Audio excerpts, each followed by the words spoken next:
Well, tomorrow, D, you get a new face. I'm And I'm going to be honest. Yeah. I'm not going to miss the old one.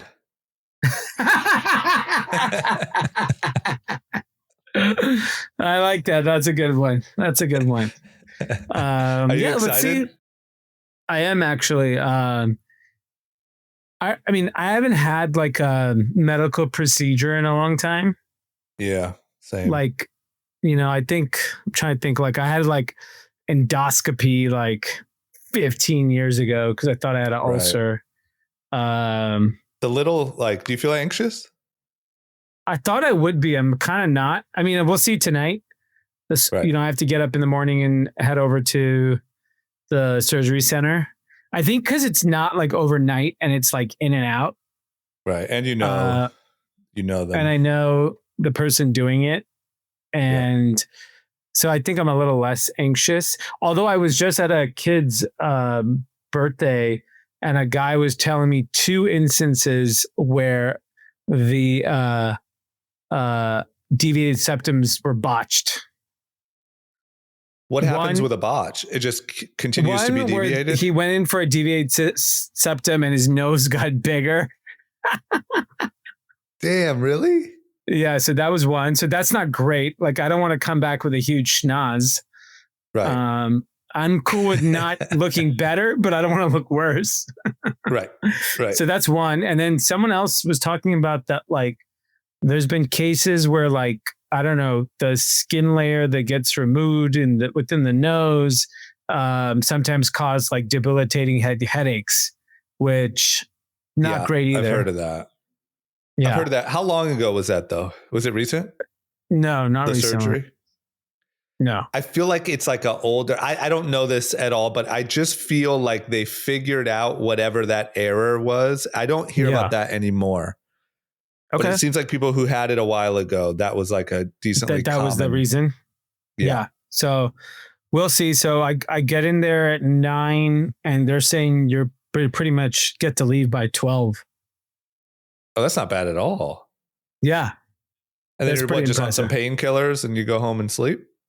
Yeah. Basically, I think like the first day they just want you to like sit and do nothing, no movement, nothing like that. And then maybe 2 days of that. And then they said 3rd day, you should be fine to like get your life going. That's not bad. No. And then when do you go back to like get the packing out? That I don't know. I'll be honest. I haven't been paying attention to a lot of the emails that they send. Yeah, that's fair. So, well, it'll be a pleasant surprise. You'll be like, hey, today's the day. I mean, it can't be that long. It must be like Friday or something.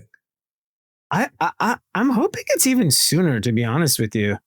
Right. Like, I have a feeling that it's actually quite quick, but I just wonder when you get to take that first new breath. I heard that like the moment you can breathe again, it's like a pretty big change. Wow. I'm like actually really excited because it's like you're like hooked up to an oxygen mask or something. Like all of a sudden you just get all this oxygen.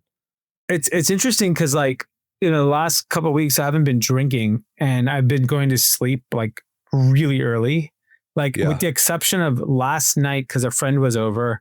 I went to sleep at 11:15. I've been going to sleep by like 9 p.m. Yeah. Have you been sleeping just incredibly well?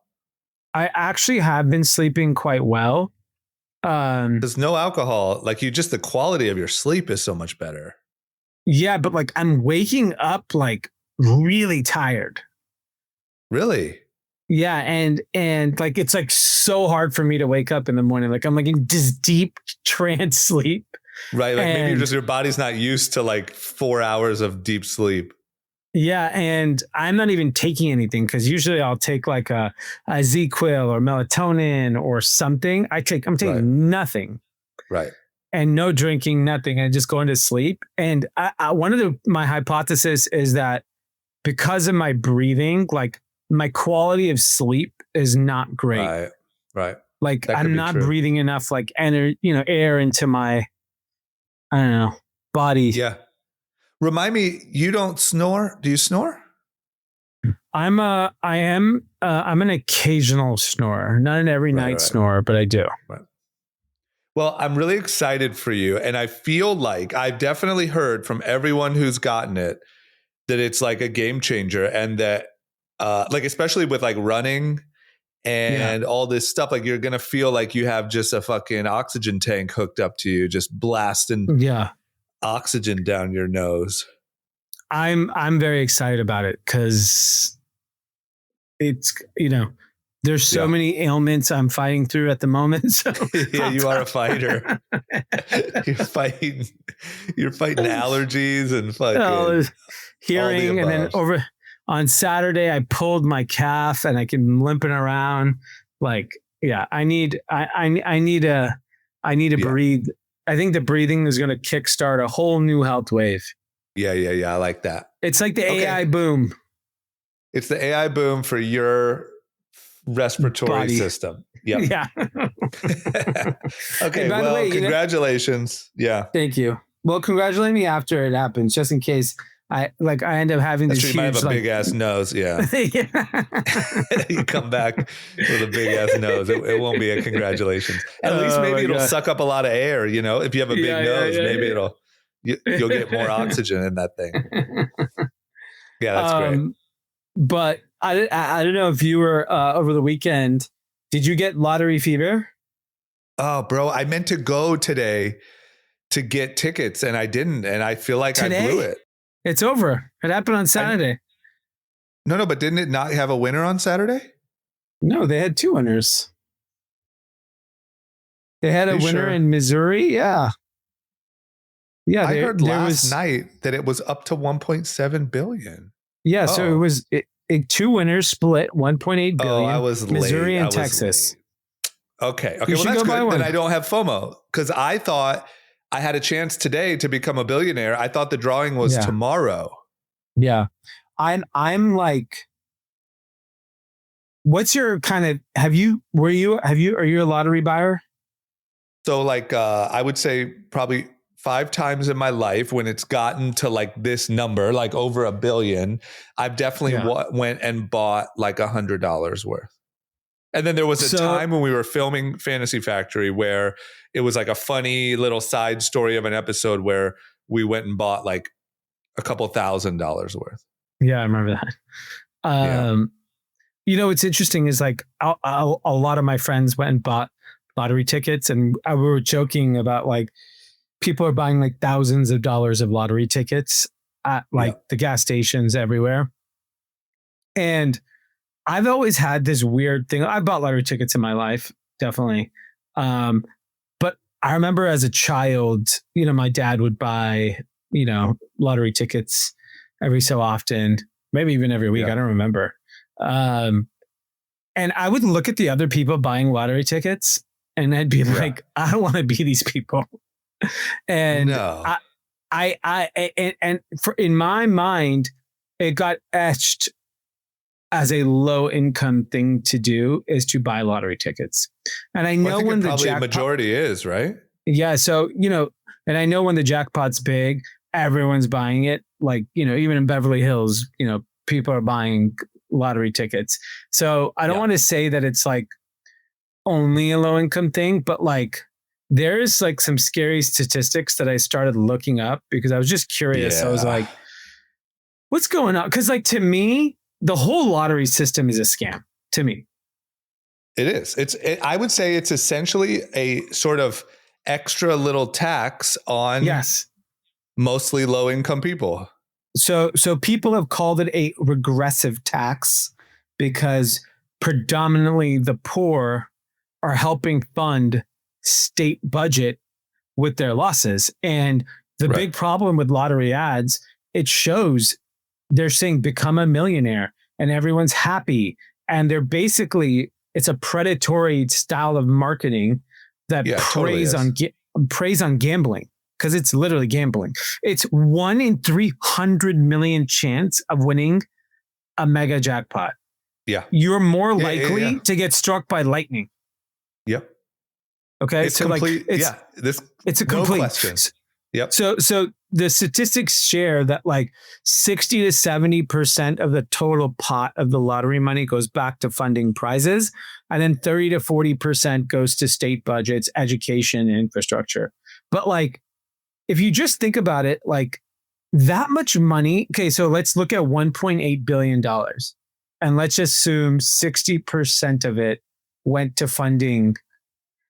You're talking about north of $1 billion. Well, no, more than $1.8 billion was actually, we probably spent what? That's only 60%. Yeah. Yeah. So $3 billion. $3 billion was sucked out of the economy in a week. Yeah. And then not only that, but the tax on the actual winnings is another tax. Yes. And like, think about it. The cash, I think the cash giveaway was like 700 or 800 million. No less. I think it was like 500-600 million, depending on the state you're in. Right. So either way, you're taxed crazy. So now you're saying roughly 3 billion and the winner probably takes home 500 to, I guess, if you took the payments, I guess you could say over time you made 900 maybe. I don't know. But the point is like 3 billion, the actual winner takes home, let's say, on average, 700 million. That's a scam. And you're talking about $2.3 billion that just disappeared out of the economy to go to dysfunctional state budgets that don't provide any value to their citizens. And so to me, like lottery should be banned. Yeah, I agree. I think it literally should be banned.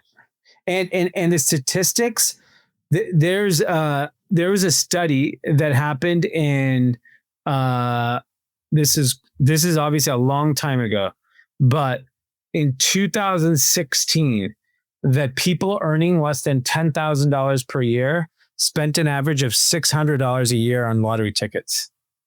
$600. Can you believe that? It's sad when you really look into it. It's really bad. And then it disproportionately 80% of all lottery spending is the bottom quartile of households. I would rather, let me say this, even though it would be more frowned upon, I would rather like DraftKings do it and take like a percentage, take a rake, take 10%, fine. Yeah. Or 10% maybe is even a little crazy, but like take something, sure. As a privatized lottery. Yeah. Because the way it is now is a complete scam. Privatized lottery increase the odds of actually winning money. If the real goal here is like people are addicted to gambling, they're going to gamble anyways. Right. And fuck it, give it to them on the platter, make it easy to do it from your phone. Or is it the idea? Because like the fact that the lottery funds anything is a joke, because we'd rather have the money in the citizen's hand than that's what I'm saying. Let the platform take a fee. That's fine. Yeah. But like the winner then wins $2.8 billion. So like at least keep it real. Okay. So like, let's take a look at like this week. Imagine if we had no lottery and $3 billion was instead spent into our economy. Yep. Instead of pissed away. Here's what I'm curious. How much was COVID stimulus? Trillions. $2 trillion. Okay. And then how much is collected in lottery I just looked it up.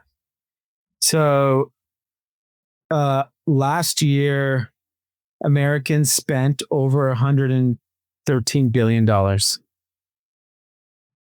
Okay, great. So obviously it's not 1-to-1, but the point is, imagine if the government said, hey, we're going to give everyone, we're going to do a stimulus, $100 billion every year. Yeah. It'd be massive. It'd be like, and that's just people keeping their money as opposed to, it's a scam. It's an absolute racket. And I just wish, these are the types of things that I wish, like while we're talking about tax and Mamdani and raising taxes and taking more money from the rich people, no one mentions these in-your-face scam. No. This is the biggest in-your-face scam. I'm like so disgusted buy the lottery. I can't even tell you. I fucking hate it. Yeah, it's terrible. It's terrible. I didn't know the details that we just went over, but I had my opinion of it was that it's a scam and it's a tax on essentially. It's predatory. Like you said, you're selling a dream. It's great marketing. Yeah. Because by the way, I don't think DraftKings and FanDuel can do marketing, say, change your life, become a millionaire, bet on football. You can't. Right, there's no way they're allowed to do that. Right. Yeah, it's fucked. It's really fucked up. I would also love to see an accounting of where that money actually goes. Because I bet it is just lost in the pot of bullshit. Yeah. It's like, the fucking high-speed rail in California, the fucking nowhere. Yeah, it's a joke. We know it's a joke, and I think that's the frustrating part about like the government inefficiencies is like the lottery is such a prime example of full-blown scam. Yeah. Like if Mamdani cares about the people, he should ban lottery. I would say that is. Yeah. Like if he said it as part of his thing, I'd be like, that's pretty smart. You know, what gets me is nobody, I mean, other than I would say Elon did it, and I would say Trump maybe mentioned it a couple times, but like nobody actually talks about the real thing. No. Like if Mamdani was like, I'm going to get rid of the lottery, it's predatory, it's a tax on our lowest income citizens. Like, you know, at least even though it may never happen, I would be like, he's kind of like he's hitting real things.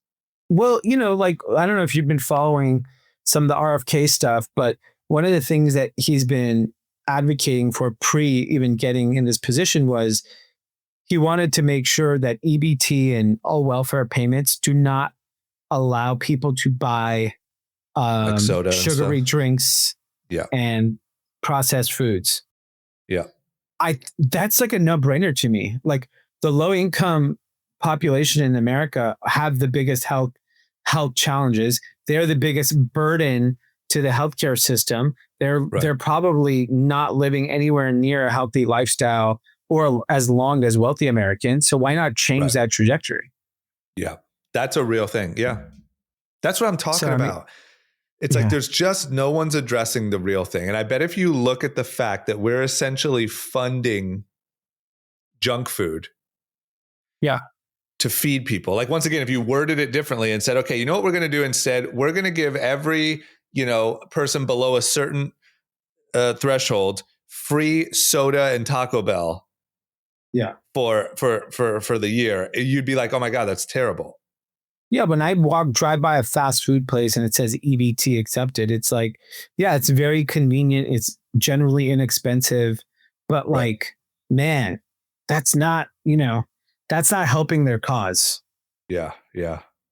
Well, hey, what a bummer on the 1.7 bill. I mean, you're right, but I did have some FOMO. This was one of the ones where I think we should have went and stocked up. We could have won it. I couldn't get myself to it. I just was like, this is such a scam. I refuse to participate. It's just anytime it gets to a billion. Yeah. I mean, by the way, like we're never going to find out who the winner is because it's fake. Right. Anonymous winner doesn't want to come out. Yeah. It's all a scam. And I mean, have you seen the fucking... There's documentaries and stories about some of these winners. Like, it's fucking wild. It's dark. They all end up being broke anyways. Yeah, there's like a lot of death and suicides, and it gets fucking... Yeah. It's dark. It's a dark world. You can't just hand $1 billion to some low-income person. Don't even hand it to me. Yeah. I'd fuck it up. It's just crazy. Yeah. Here's another thing. What about... Can you explain to me as a sports fan what's going on? Another thing about like people being fucked up is I saw this video of, did you see the video of the dad or the guy, the full grown man at the tennis match stealing the hat from the little kid? Yeah. So there's been a lot of incidents. Yes. Right. Then the home run ball. What's going on? So the first incident was at the US Open where a young kid got a hat, I think autographed or given to him by one of the players. An older gentleman steals it and completely jacks it from him, goes viral. They expose him. He's a businessman. And then his statement is ridiculous. Basically like first come, first served, like a tennis play on words, which is actually quite clever. And he basically was like, I don't really give a shit. I'm going to do whatever I want. And simultaneously, should have been faster. It's a life lesson. You got to be fast. Yeah, he was just, Yeah. And then over the weekend at the Phillies game, a dad goes into one section over and grabs a foul ball or a home run. I don't know what it was, and comes back to give it to his kid. Kid is like so stoked. And this woman, I mean, literally Karen to a T. Yeah. Looks exactly like a Karen. Walks over and basically lectures the dad. The dad actually remains really calm and basically grabs the ball from the kid and gives it back to the woman.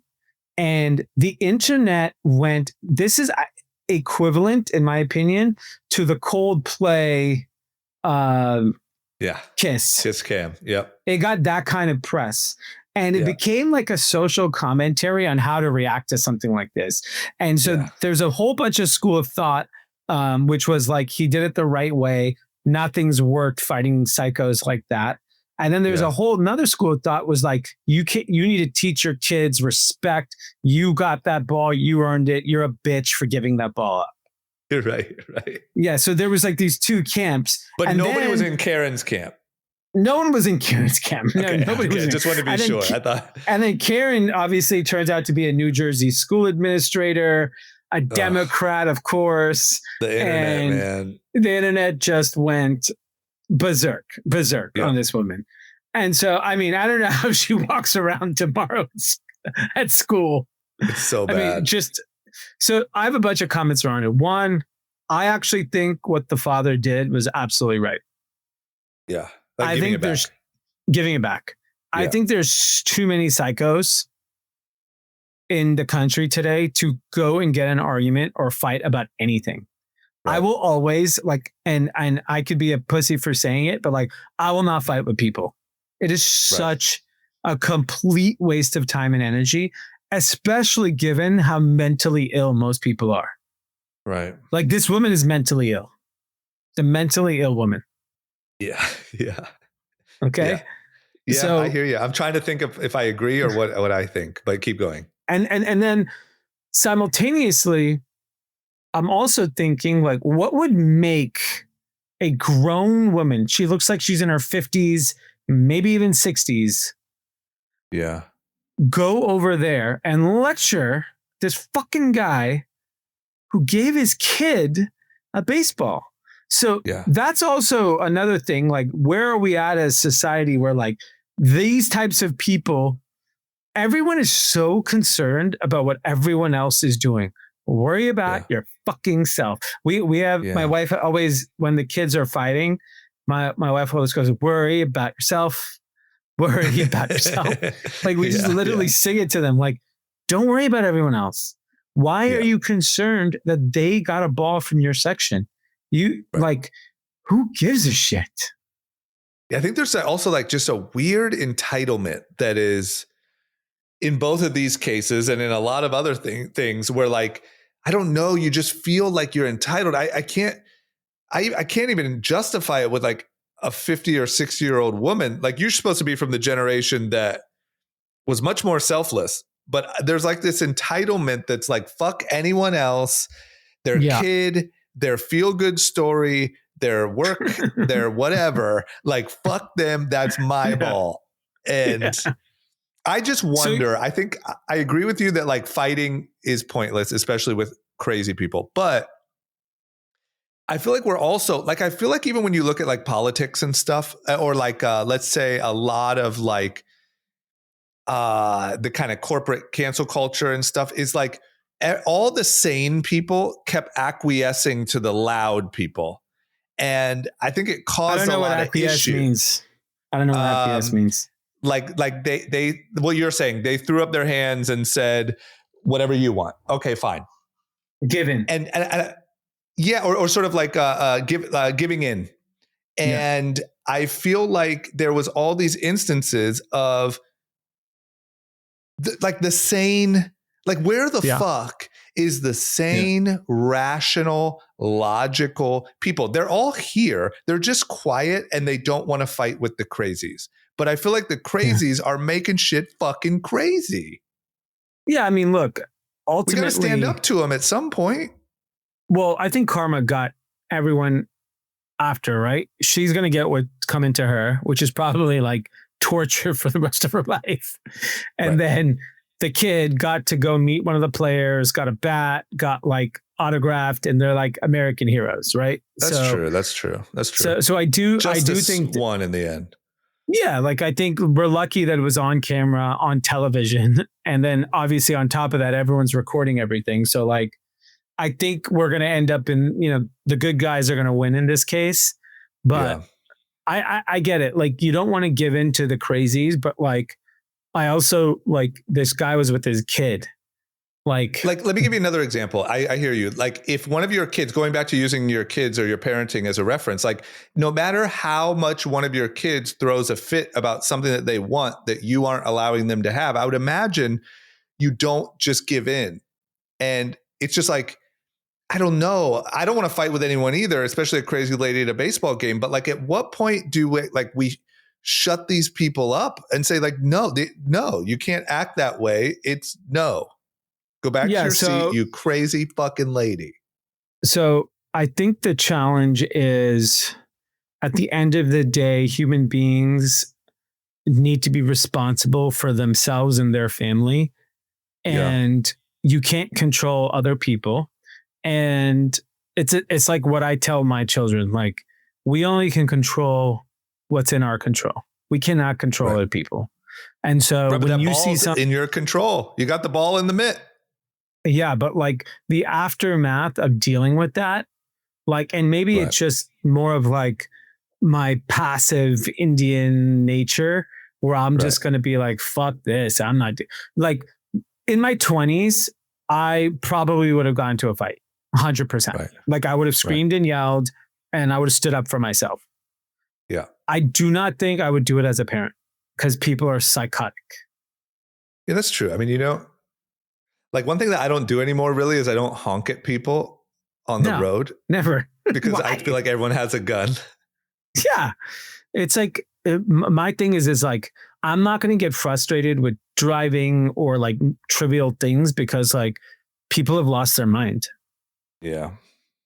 Like I'm not I hear dealing you, with man. that I'm not saying like exactly like when I see a crazy on Sunset, right? I walk Sunset a lot.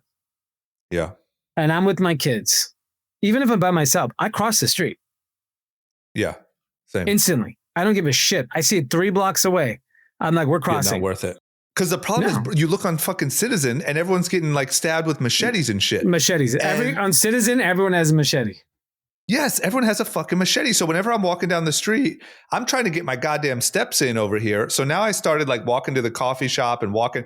And anytime I see someone that looks nuts, I just think like, man, there's a machete in that guy's backpack and I'm going to be on 100%. Fucking Citizen. Yeah. And like, you're going to die for something, for nothing. Because you got macheted in the neck. I don't know if you saw what happened in Charlotte over the weekend. Yes. I mean, that is literally how I feel like when I'm on a subway in New York City. Yeah. I feel that way walking down Sunset. Yeah. The same Sunset. When I'm walking down Sunset, I'm like, I'm not trying to be in the news today. I'm Was that with my woman kids. from the Ukraine? Yeah.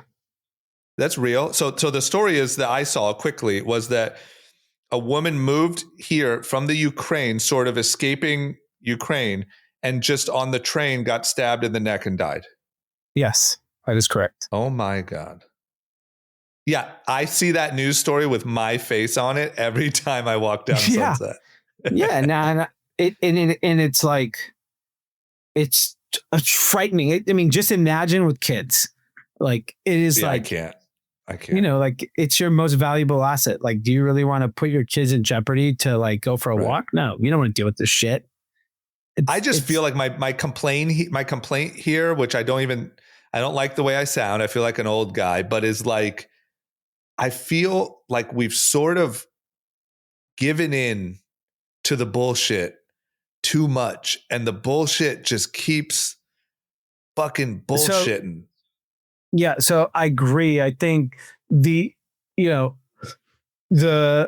Karens of the world, I feel those incidents have actually dramatically dropped because of the phone and because of hyper awareness that, you That's act true. Like this, your life will get ruined. I think when it comes to safety, that is a completely political issue. And until you get people that are willing to change the laws and enforce behavior, we're never going to change that, right? Like, right, because apparently the fellow on the train, the stabber, has a lot of long criminal arrests. Yeah, but getting arrested and going to jail are two different things. Like, you need to go to jail. That's if you're a criminal, you need to go to jail. Imagine that's your family member, and you look and see that this guy was let out of jail 10 times.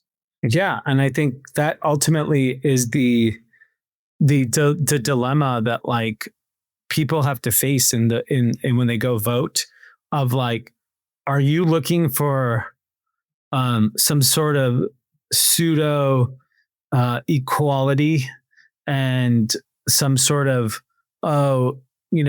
some people just got dealt the wrong cards, or are you trying to live in a society that's, I don't know, safe and fair? And it's like, there's so many things you can do to fix the broken part of this country. And it could start with making places safer.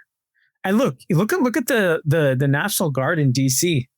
I don't know, the uproar has kind of gone away. The only people protesting today over the weekend were white people. Yeah. That's what bums me out too, is like, and I'll say both sides are guilty of this, but like, just for the sake of keeping the peace, but like, there's just kind of like the instant reaction is protest and say it's terrible. Don't actually look at it. Don't actually take a look at the statistics or what the results are or what people are actually saying who live there. Just protest it first. Yeah. And it's just like, ugh. Yeah, I mean, that's an issue. The DC issue is an issue. Like, there's not a lot of them, but that's one that has come up like in my life with my friends, like having conversations with friends, talking about how like, oh my gosh, like militarizing, like, here we go, fucking fascism. And I'm like, damn, dude, it's like the propaganda works before you even see what the statistics are. Yeah. I would love some fascism in LA then. Yeah, bring it on. Please put it all down Sunset. I want Fascism Boulevard. I will be. Yeah. Change Sunset to fascism. If you could change from Crescent Heights to Vine, Fascism Boulevard. Yep. And I can just walk to get my coffee, get my steps. I'll walk down. I'll meet you. We'll meet halfway. And just frolic down the street with the kids. When I bike east with my kids, I have an 8 and 5-year-old. We bike down Sunset Boulevard. We must dodge the most insane things on our way. We bike to like La Brea. We bike down. We'll go around the side streets. It's insane. It is insane. On my walks the other day, I was like, well, I'm going to go for a long walk. I had time. Let me get my steps. I made the terrible decision of going up to Hollywood Boulevard and forget Hollywood, walking for half a mile. And it felt like you were in a haunted house, but the machetes were real. It felt crazy. And you could even see like tourists, like with their eyes just kind of wide, like they obviously saw Hollywood Boulevard and Walk of Fame on like the brochure. And they were it was like Halloween Horror Nights at Universal City Walk, man. But you didn't have to pay anymore. You could just, if you want Hollywood Horror Nights are free at 10 p.m., walk from Highland to Vine on Hollywood Boulevard. Literally. Walk up and down. You will be scared out of your mind. Yes. We should actually set up a booth. Yes. We should set up a booth and sell tickets. Yeah, we should charge for it. Because the funny thing is you can do it all year round. It's Halloween all year round. You don't got to wait. Bro, it is nuts. But I hear you. I'm surprised. How far east do you even allow? Like, do you go past La Brea? No. Absolutely not. No chance, right? Yeah, we'll go to Highlands sometimes. If I'm just with Dominic, I'll go to Highlands. If I'm with the little one, we're not going past La Brea. Absolutely not. No chance. And definitely not past Highland. No. Oh God. Past Highland. It's like Iraq 2006. I'm telling you, dude. I'm looking at it right now. It's nuts. Yeah. Okay, let's keep moving. I think a big topic here's a big one in general is like just all things interest rates and really interest rates, right? So I would say number one, we are now officially in September. When's the Fed meeting? September is supposed to be when we're getting. I think next week. Right. Okay. So the Fed meeting is coming. There's all this now kind of, I would call it like just the realistic, like, yeah, no shit. There's numbers coming in about job numbers being bad, job openings being bad, a lot of stuff. There's an interesting story here that I guess we can just kind of mention quickly in the overall discussion about this family who, this husband and wife who bought a house together years ago at a 2% mortgage. They have since gotten divorced in April, but this is wild. They are not moving out. The husband lives in the house. The wife lives in a fucking Airstream trailer in the yard. Yeah. Because they can't stand to let go of the 2% mortgage rate. Yeah. And I'm guessing, and this article is kind of talking about how this isn't a one-off thing. There are a lot of instances where couples locked into a low mortgage rate and now don't want to get rid of the house. So they're doing these weird like shared times and like weird shit where like this mortgage rate is the thing that's like keeping them, with any sort of contact. Pretty wild. It's fascinating. Like and maybe this is me being a bit naive in terms of like, I've never been the one that was like very enamored with home ownership. And I don't knock home ownership. I actually want to own a home. Like I'm very excited about one day owning a home, but it wasn't like, I wasn't so fixated on it. Like if I could afford it and I could get the house I want, I would buy it. But if I can't, I'm not losing sleep over it. Right. But I do want to own a home. Like, so, for me, that's more of my story to that. The thing that like I'm finding fascinating in this interest rate drama is that like people are like hanging their hat on this 2%, 3% mortgage. And they're like, I can never move. I know, but like you own a home and you have an incredible deal. Why can't you be content with that home and just be happy? And by the way, maybe again, that moment will come where you will be able to own a home at the price and blah, blah, blah, blah, blah. But like at this time, it doesn't happen. But like, it's such a drama every single day about these interest rates and being able to own a home. Well, in fact, we know home ownership right now is more expensive than it's ever been in a long time. With a combination of not just interest rates, insurance rates, depending on the state you live in, property taxes gone up everywhere. It's very expensive to own a home, right? And maintenance. Obviously that fucking DWP bill is a house on its own. Exactly. So like, like you could, and I look at the rental market in West Hollywood and Hollywood all the time. Rents have dropped. Yeah. Rents aren't going up anymore.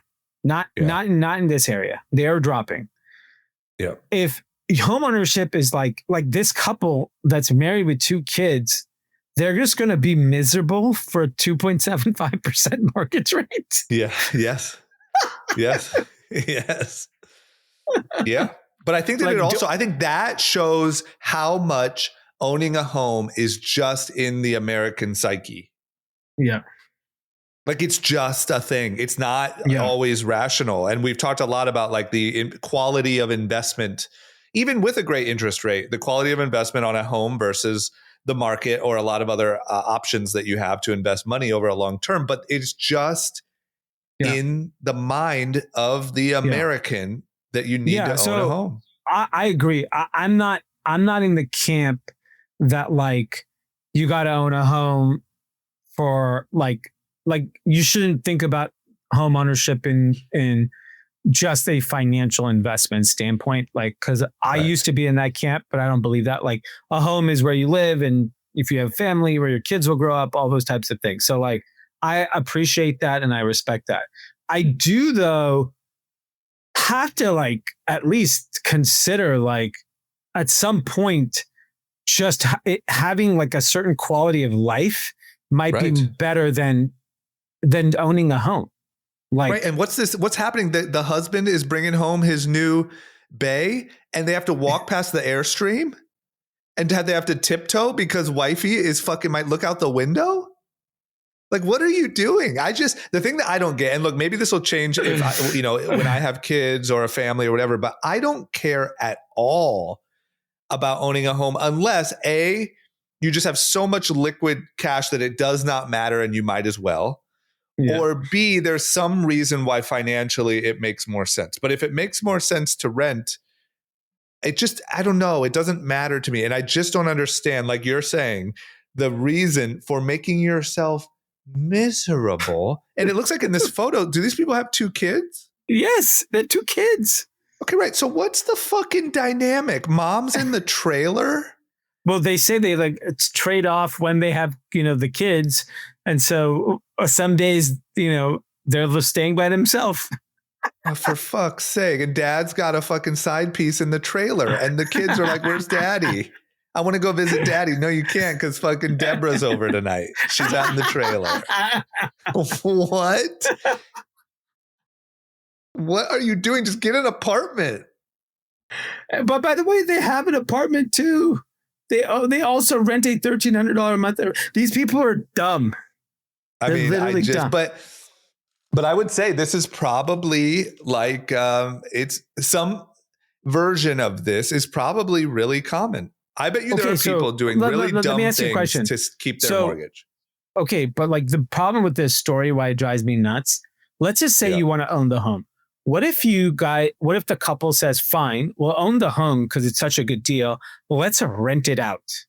And let's use that rental money to each go rent our own places and go on with our life. This is just a fucking insane story. Right. Or one person pay rent to the other person who uses that to get an apartment or something. Do something. Yeah. But don't be in a fucking trailer in the yard. That sounds like a Will Ferrell movie.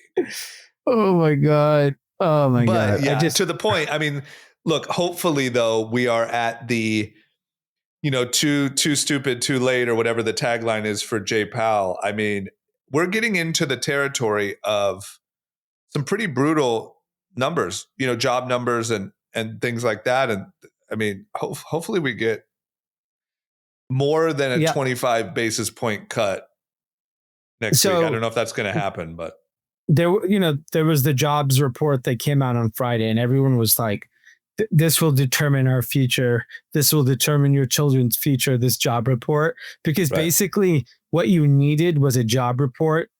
There was 3 options. 1, jobs are strong. Everything's great. The other option is it's horrible. It's way worse than we thought. Or it's shitty, but it's a manageable shitty, which is what it was. Right. And, we don't believe, it's hard to believe any of this data as it is because it gets revised anyways. More than likely, I'm sure it'll end up getting revised downward and be much worse. But all of the job gains that happened were part-time. They were not full-time jobs. Yeah. And if you look at like some of the impacts of the immigration policies, like, I don't know how quickly these jobs are going to replace. If they don't get replaced, what happens? And then we then move into this territory of like, okay, so there aren't these jobs in the market. What are we going to do next? So the interest rates are getting cut. They're going to get cut, definitely. I think, if it was me and I'm Jerome Romy, I'm cutting 50. You got to cut 50, Romy. Yeah, because you got to. The inflation to me is, I think it's going to come down because there's just going to be lower demand for everything, and it should adjust. Or it ends up being hot for a little bit, and you have to raise interest rates next year. Like, why can't we do that? Yeah. it kind of sucks that Romy is like waiting for things to be so bad, which is people's lives dramatically affected, but to make a switch. Why wouldn't you like try to catch the trend? And then if you were wrong, adjust it a little bit. Why is it these like sweeping, no, we have to wait till it's so obvious and then you're going to make a big move? Like, it doesn't make any sense to me. Yeah. And the other issue is if you just look at the lottery that just happened, that should be a pretty clear indication that we should be cutting interest rates. Yeah, man. If we should cut interest rates, ban the lottery. The economy's booming. That's what I'm saying, man. We got to get 50 this week. What do you honestly think? Do you think 50? I mean, I think the market just explodes if we get 50. But I think he's going to give quarter, 3 cuts this year. Ugh, what a loser. Too late, pal. Did you see Trump at U.S. Open? No. Today? Yeah, he popped in. Was today the finals? Yeah, Alcaraz won. But it's in New York? Yeah, it was in New York. He popped in and it's just funny watching him at a sporting event. He's not like a sports guy type. He's just especially that. He has no fucking clue. Right? I mean, there's no way. How was he received? Was there any like reaction? Yeah, it seemed generally positive. Some people said there were boos in the audience, but like, I'm guessing, generally positive would be my guess. You think? It feels pretty Libby in there. It's definitely like, champagne socialist. That's the audience. Right. But those are the people that like secretly like Trump. Of course. Yeah. But the harsh reality is they're the richest people in the world, right? Yeah. Like that's who's sitting in those tickets for $15,000 a ticket for the lower bowl. Right. Yeah, I feel like there's a lot of secret supporters in that crowd. Of course, it's a lot of secret. I'm sure there's a lot. If I were to actually go and ask everyone at the U.S. Open, I would say it would be a 50-50 split. Yeah, that's fair. I think that's totally fair. I think that there are probably a lot of, I don't know if this is true or not either. It seems to me that the propaganda has worked where people from other countries are scared to visit here. Like legally come travel. Yeah. And we kind of anecdotally heard that, and you actually see it in places like LA, where specifically where you live, I'm assuming if you walked up and down the street and ask all the tour operators, their business has to be down. Yeah. And specifically what we've seen is Canadians have had the biggest drop in coming to America. Right. And to me, that's the propaganda working. Because there is this like little bit of Canada-US beef at the moment. Yeah. And like I said, I have that person that I work with from Paris who is legitimately scared of, and like literally she came and went already. And she texted me the moment she landed and was like, I got in, everything was fine. They didn't care at all. And like, there was like genuine relief because I think that there's a feeling that like, you should be excited to be in America. I know. Welcome to the winner's circle. But there was like a genuine fear, I think, of travel here at the moment. So they're saying that there's 25% less Canadians coming to the U.S. the first 6 months of the year. But overall tourism decline is only 8%. International tourism. It's all so Canadians, it's not. Huh? Yeah, I mean, I think Canada, America. I think the 51st state really pushed some Canadians over. Well, look, then. But look at this number. Let's just look at this number. I'll share a number. International visitor spending that in May that the United States will lose $12.5 billion in spending. right? You know what that is? 4 weeks of lottery. Shut it down. That's exactly. Yeah. That's nothing. We can replace Canada with fucking 4 weeks of lottery. Shut down the lottery and you never have to let anyone in again. Yeah. Yeah, I'm with you. Okay. Here's a good one. So really, I mean, I guess, what are we talking about here? I think we're talking about American greatness. Yep. I admittedly, once again, I'm not super in the loop. I did watch a little bit of the All In episode. I saw some of the like posting and stuff, but there was a get together of the most, the best and brightest that America has to offer. Truly exceptional, global dominance, all in the Oval Office. They all had a White House powwow, and it's Bill Gates and Tim Cook and Sam Altman, everyone with Trump. I guess my first kind of question there, what were they doing? What was that? Trump had called like a meeting of an American exceptionalist meeting. Yeah. And these are the things, remember when we were talking a few years ago that Sleepy never had a relationship with these people, never had a sort of relationship with them. Yeah. And so like the administration never had the olive branch to the tech community, which if you think about it, you remember like the last like 50 years, everyone would say America's soft power was always culture. Yeah. I don't think it is culture anymore. I think the power is technology. Yeah, 100%. To me, it's like what we are doing from a technology standpoint is the most powerful thing the country's ever done. Like movies and music are great. There's nothing like what's happening with AI and robotics and just the sheer size of Apple, Microsoft, Nvidia, Google, Meta. We control the world. Yeah. And these folks need to be a part of the story of the country and why we are so great. And if we don't celebrate them and don't get them on our side, then they're going to take their operations elsewhere. Right. It also just, I don't know, man. I don't want to I truly don't. I know we joke a lot. I don't want this to be like super, super like Trump fanboy, but like, come on, man. That's what you want to see.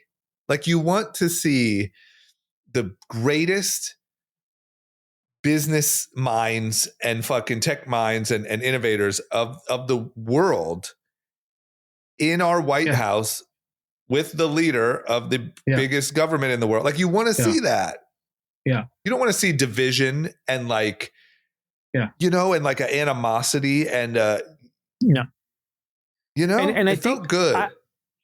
I think it's also like, I like it because we are in like a very existential time in the country's history, just given all the things that have happened. And I think AI is one of those like transformational things. I would say us having the first nuclear weapon, the atom bomb, it gave us a lot of power over the next 50, 60, 70 years. And I think having dominance in technology and AI is the equivalent of having those things. Yeah, 100%. And you just you can't have a government. Imagine if the government at that time villainized Einstein and all the greatest scientific minds of that time who ended up building the nuclear bomb. Like Oppenheimer was his work was funded by the government. We brought Nazis. Yeah. We brought fucking Nazis because they were the greatest minds in rocketry and in those things. And I'm not saying that was necessarily great, but it ended up working out. And my point is there was a priority of like national being first and greatness and the best and brightest above all else. Yeah. And I think well, keep going. Yeah, you go. No, go ahead. Well, no, I was just going to say, even though in today's day and age, people love to call these people Nazis, I'm talking about real fucking Nazis. That's the shit we did to be number guys. one. Right. We did that to be number one. And I'm not talking about whether it was right or not. I'm talking about like, come on, man. We gotta, there's an element here that I feel like nobody talks about that is like there are multiple other countries that would love for us all to be gone here in America. And we got, it's competitive, man. You gotta, So I do like that meeting happened. Some of it's just performative and it's like putting on a show, which is fine. Like Trump wants shows. He's not going to just, he needs that vibe. Otherwise it doesn't make sense. But one noticeable figure that was not there was Elon Musk. No, and it feels like a breakup. It feels like how girls feel about like when their favorite celebrity breaks up. It's like, I feel like it's bad for the country that these two aren't together. Yeah. I also think it's good. I think it's like Elon usually kind of, he takes up a room, and with Sam Altman there and Bill Gates, these are all like Elon's rivals. I know, but don't you want them all together? Don't you want one big happy entrepreneurial family? It's just not the richest with guy like on earth, at least on paper. Like you want him in the room. Yeah. Well, the guy's building rockets. Well, part of the reason why is he is potentially like Dungeons and Dragons. Yeah, well, that and potentially Tesla board or Tesla executives. I don't know the details, but they're proposing a $1 trillion package that this assumes a 10-year plan where the company reaches eventual valuation of $8.5 trillion from around $1 trillion today. Did he receive his last one, or did that end up remember the court in Delaware shot it down. Right. I didn't remember whether it ended up going through. It never did. No. So he's never getting this money. He moved out of Delaware. True. But I think if I'm a shareholder on the board of Tesla, why not just throw this carrot? Because what if he gets it? Everyone else gets filthy rich. Not only that, but if this deal goes through, it makes me want to load up on Tesla stock because you're just if he's incentivized with $1 trillion for that shit to, what is it? What's the market cap today? $1 trillion? About $1 trillion. Right. I love it. Yeah. Get your trillion. I can't, man. The fact of the matter is, unless pending some catastrophic thing, this guy's going to be a fucking trillionaire. Yeah. And we're going to see it. Yeah. I remember sitting in the group chat studio talking about, I forget who was first, Apple or Microsoft, that they were about to have $1 trillion market cap. And we were talking about how insane that was. This guy's about to have a net worth of $1 trillion. It's mind-boggling. By the way, that's just on Tesla stock. There's other companies he started that are very valuable too. No, I'm saying regardless of if he gets this deal or not, he's going to get $1 trillion. He's going to reach $1 trillion. Yeah. 100%. I mean, what happens when SpaceX goes public? He's a trillionaire? At this point, he may never. Yeah. At this point, he may never.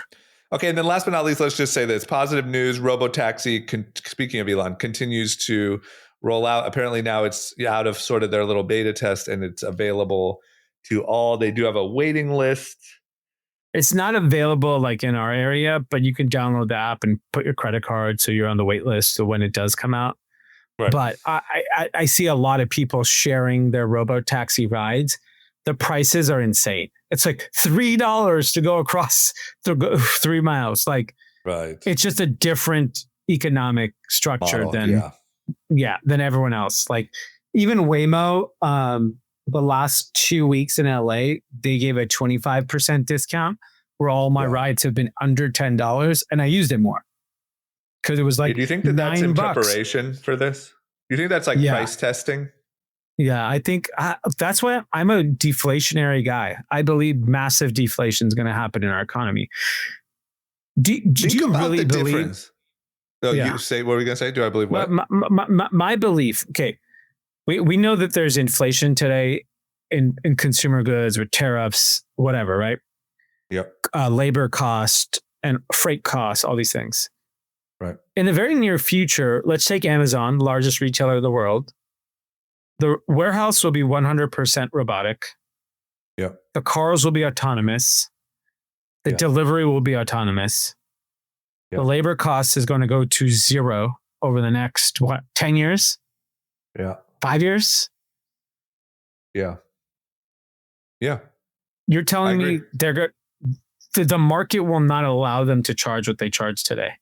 The market will. I also think, I think in a way, like inflation is almost like a business opportunity. Yeah. You know what I mean? Like, okay, there's an opportunity there. How do I make it cheaper? Like if even, or if, not even inflation, but like, let's just say Uber is a great experience it's awesome. But the fact that it's, $20 to get anywhere is an opportunity, or the same with Postmates or the same with Amazon. And like people were just too fucking good. Yeah. I mean, look, you can already live today. Like people are living with relatively low income jobs like a multimillionaire did in the past, meaning like your food's getting delivered to you. You want an item and it shows up on your doorstep the next day. Yeah, it's crazy. You have a car service, you have a driver. Like if you explain that 20 years ago that like, hey, here's my life. I mean, sure, maybe the square footage of where you live has not gotten any bigger, but like you say, here's my life. I order my breakfast. I hop in a car and get driven to whatever. I do this, that, whatever. Like it's pretty fucking great. If Robotaxi scales to a point where car ownership becomes basically irrelevant unless you have kids, maybe, I don't know. I'm trying to think, or your commute is so long where the cost is prohibitive. But, even at, I don't know what the price, but if people start doing the math that the Robotaxi cost is like negligible, then I think what can easily happen is that you start seeing car ownership plummet, car insurance go to zero, non-existent. Roads should be less traffic, less accidents, so commute should drop because now you don't have people on their phones. It's literally autonomous driving. Like the quality of life and cost of living should decrease. Yeah. The quality of life should increase. The cost of living should decrease. I also have to believe that like by the time, I don't know, I feel like by the time your kids would be driving, it's going to be insane to think that we would have given them keys to a projectile at 16 and said, like, I think that like traffic deaths are going to be looked at as like, whoa, man, that was barbaric. Well, it's with a lot of the RFK things on vaccines, there's a lot of like obviously controversial kind of topics happening right now, and people are calling vaccines bad is just like insane. But someone made a really interesting reference, which was up until like the 70s and early 80s, like smoking wasn't really considered like a bad thing either. No, at all. And you could make the argument it's probably the worst thing ever. Right. 100%. And I think we're going to look at the fact that we just gave people keys to a car and said like, here, watch TikTok while you fucking cruise at 50 down La Brea. Like, I think we're going to be like, whoa, man, can you believe this many people used to die a year from this shit? Or like people were wasted fucking cruising home from the bar. It just, I think that might be one of the biggest like changes we see in our lifetime. Yeah. Of like measurable. Yeah, I mean, I agree. And that's why I'm just so optimistic on so many things. And that being one of them. This Robotaxi, Elon pushing everyone. If he's at $3 a ride, no one's paying $15 for an Uber. No one's paying $10 for a Waymo. I'm paying $3. Not only that, but I just like the business model is so fundamentally different in the sense that like I wonder how much one of those Waymo cars cost. And it can only be used for that, as opposed to Tesla gets to sell the Tesla and then the Tesla gets used as a robotaxi. It's like, it's such a fundamentally different you're selling an item already ready to be converted to autonomous, whereas you don't have to build this fucking Transformers car and deploy it in cities. They're already in every city. It's so crazy. Yeah. It's amazing. Meanwhile, they all have fucking anti-Elon stickers on the back. Dumbest thing in the world. Yeah. Well, I don't think that's going to matter when the ride's $3. I know. Yeah, they don't give a shit. Okay. Well, great episode. We got some shout outs, but good luck tomorrow. Thank you. I just got a really nice note from your parents. For your birthday or just now? No, about my surgery. About the surgery. Yeah. My parents, so I did remember, but my parents are so fucking awesome that they called me an hour ago to say, hey, I know you have group chat tonight. Don't forget Dee has surgery tomorrow. Oh my God, that's amazing. Yeah. And they're just great. Your dad said that he had the surgery. Yeah, so I didn't want to tell you. I didn't want to tell you, but my dad got the headaches. Oh shit. but that was 30 years ago. So does he still have them? Yeah, I think so. Oh. Damn, but look, sucks. 30 years ago, they were probably just going in there with a fucking kitchen knife and just slicing and dicing. You know what I mean? I think we're in a much different. But he did say on my call with him just an hour ago that he still is glad he got it, even with the headaches, because of all of the other benefits, side effects. Yeah, all the other benefits. Yeah. Okay. All right. Well, thanks, Mr. Paff, and to your mom. Appreciate it. I'm actually going to ask our boy next time we see him. I wonder if he could fix whatever went wrong with my dad's. I feel like today you could probably fix whatever that is. Yes, that is a great question. I will ask him tomorrow when I'm at. If you think about it, conked out. Yeah, when you're high as shit on pain, right before you go out, just say, "Hey, can you fix the headache issue?" Yeah, I'm really curious. Oh, that is interesting. I will ask. All right, so a couple YouTube shout outs. First one from Jared Show SSO3789. Want to give a shout out to Group Chat Pod. I really appreciate the effort you guys pour into each week's episode. Even doing it without any financial gain, it's easily my most anticipated listen of the week. So big shout out to y'all. Appreciate that. Isn't that sweet? Nice. Thank you, Jared. Other one from Royce Jacob. Winner of the week is YouTube for hosting, airing this Chargers Chiefs game in Sao Paulo. They got Beast and Speed running specials on it too. Brilliant. And happy birthday, Uncle D. Thanks, Royce. Royce is a longtime supporter of the pod. Nice. And shout out to YouTube. That's big. Yeah, it was fun. They had like a lot of YouTube stars all over the episode. It was pretty cool. That's cool. That's really smart. That's the future. Yeah, like Roger Goodell was sitting next to some YouTuber. I think his name was Marlon. Yeah. I don't know who he is, but he was sitting next to him. Familiar. Yeah, got it. That feels like the future of sports. Yeah. Just let these kids be the announcers. Let it just go. Yeah. Let speed run wild and fucking race people or whatever. Let him in the game. Yeah. He seems faster than half these people. Let him run the ball. The next one from Menace, also a long-term supporter of the pod. What's up, Group Chat crew? Currently listening to you on a beach in the Bahamas. Love the last episode talking about getting your health ish together in your 40s.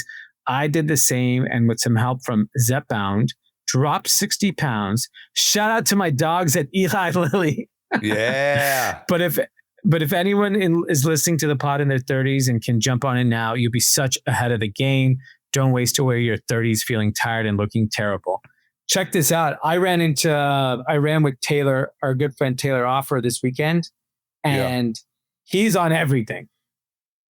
He's on like GLP-1 and peptides, but he's like, yeah.